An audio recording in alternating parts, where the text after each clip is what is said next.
Bob the Drag Queen wrote a book. If you're unfamiliar with Bob, Bob has mastered two of my three favourite arts, drag and comedy.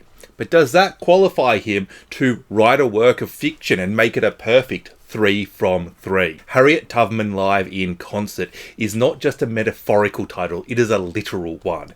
Harriet Tubman has risen from the dead. It is a kind of pseudo-reverse rapture, and she does what any recently back from the dead freer of slaves might do, makes music. Also spreads gossip about Frederick Douglass. Now I'm telling you, audiobook this one. The audiobook has 2 new pieces of music performed by Bob, which are described in the novel.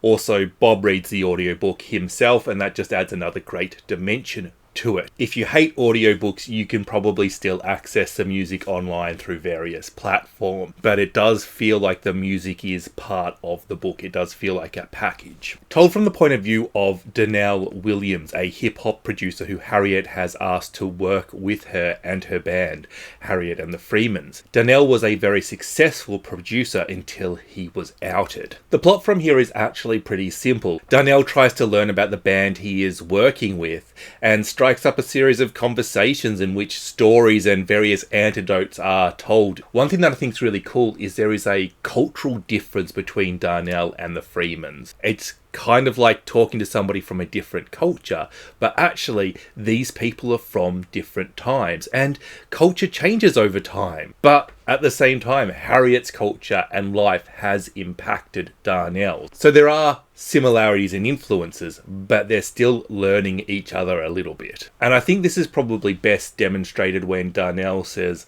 "I'm working like a slave," realizing that that's probably a faux pas in front of somebody who has actually been a slave and dedicated her life to freeing the slaves. In this novel, Bob is ultimately exploring the ideas of legacy and heroes.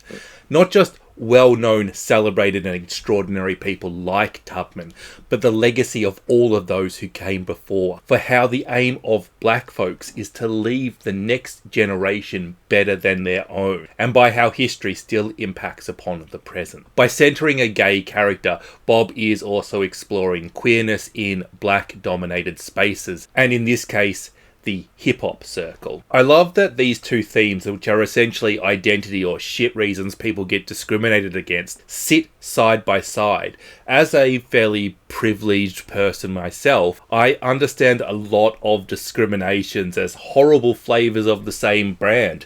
Discrimination available in racism, homophobia, sexism, transphobia, ableism, classism, and more. But while racism and homophobia share traits, they're not the same. They're as different as they are similar. And by sitting these two forms of oppression side by side and allowing them to intersect only occasionally, Bob helps us empathise with the gay experience, the black experience, and with the black gay experience. Also, as an author, he's just increased the audience of his book tenfold.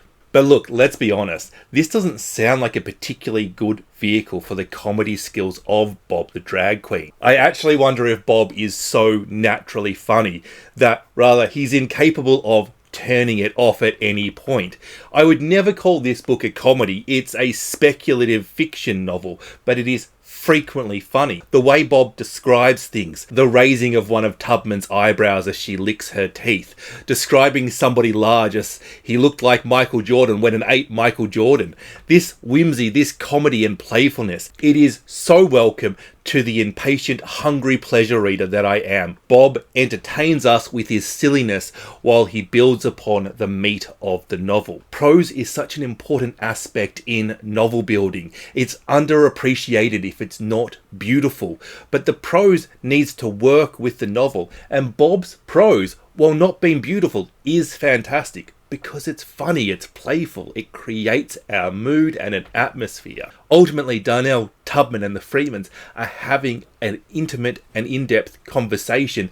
They're friends, they're getting to know each other, but they're friendly. It's actually light-hearted, even when it is emotional. And Bob is able to turn up the comedy at points and turn it down at other points. And as I said, this is not actually a comedy. Bob has a message. Weirdly, for a novel about a past hero who comes back from the dead, it's actually about living in the present. Darnell worships Tubman. I mean, she risked her life to free slaves and run them to Canada 13 times, and she led a US military assault to free over 750 slaves, all while having an undiagnosed neurological condition, possibly epilepsy, but we don't know. By any reasonable standards, she is a badass woman. If she came back from the dead and was having a conversation with you, you should be intimidated by her. And of course, such a figure plays an important role in Black history and Black identity. But Bob is arguing that respecting and honouring who came before us,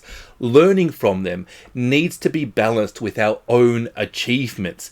There's no point in honouring those who struggled and came before us if we don't take that and use that as inspiration to achieve something. And after all, these people we revere who came before us, what would they want for us? Another big theme this book is dealing with is closeted gay men and the pressure to stay closeted in the hip-hop world. There's remarkably few gay men in the hip-hop world. In 2019, Lil Nas X came out, and Tyler, the creator, is almost definitely gay but has never actually confirmed it. And in this book, Bob creates an industry where queer people are afraid to be themselves.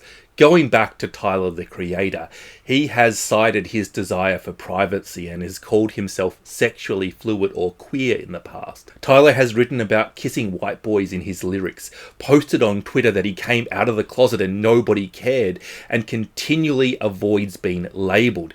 The ambiguity that he has leaned into has caused some people to argue that he is actually straight. Such is the power of the heteronormative assumptions in the industry. Darnell tells us a story about a time when he was making music with another gay man. At the time they were both closeted, and you get to see the pressure that these two are under to stay closeted. And it's really not the most intelligent thing to take a singular example from the real world and to see things into them. To look at the pressure Darnell is under to remain closeted, and to look at Tyler the creator's posturing and to say that they're the same. But they could be. It is entirely possible that Tyler doesn't like labels, that he is a private person. It's definitely true that his sexuality isn't really any of our business. Do you wonder if hip-hop was a little bit more supportive of gay men, would he just be an out gay man? The truth doesn't matter in this individual case. We're really looking at the industry as a whole and critiquing it as a whole. So it doesn't matter whether this is true. It matters if it could be true, if the industry is creating an environment where this could be true. And Bob, in his novel, allows you to understand the pressure to not rock the boat, to stay in the closet, to realise that we're making money here, that things are good, don't risk it. Bob also poses a question. If gay men are underrepresented in hip-hop, who has been gay in the past and stayed hidden? Look, these themes, they're not exactly new, but I really enjoyed the way Bob constructed and explored them, separating and combining themes at different points. It is such a simple but an effective tool to allow me to empathise with Darnell. And make no mistake, this, despite its title, is not a book about Harriet Tubman. It's about Darnell. It's about a gay black man who makes hip-hop music and happens to help Harriet Tubman make a weird fusion of gospel, soul and hip-hop, making the music that comes with this book so much more interesting. When I look at books that I'm about to review, I ask myself a few important questions. Did I enjoy reading the book? Yeah, it was lots of fun. Did the book bring up emotions in me? Yes, it did. Maybe it could have hit me slightly harder with them, but it certainly wasn't done poorly. Did the book poke me in the brain? Yeah, it did. Do I have any major criticisms of this book? No. Flat out no. Will this be the best book I've ever read? No. Is it a really good book? Yes. My expectations going into this novel was that it would be fun. It would be a wild ride that made me laugh. I mean, Who doesn't like laughing? And it meets all those expectations. But that it is actually a really good book on top of that. I just think when God was handing out talents to all the various humans, Bob was robbing the talent warehouse. Drag queen, comedian, actor, hip-hop singer, and now author, he better be shit at playing tennis. Like, subscribe, and all that nice stuff. Thank you for watching, and thank you to my wonderful Patreons for their support. Bye-bye.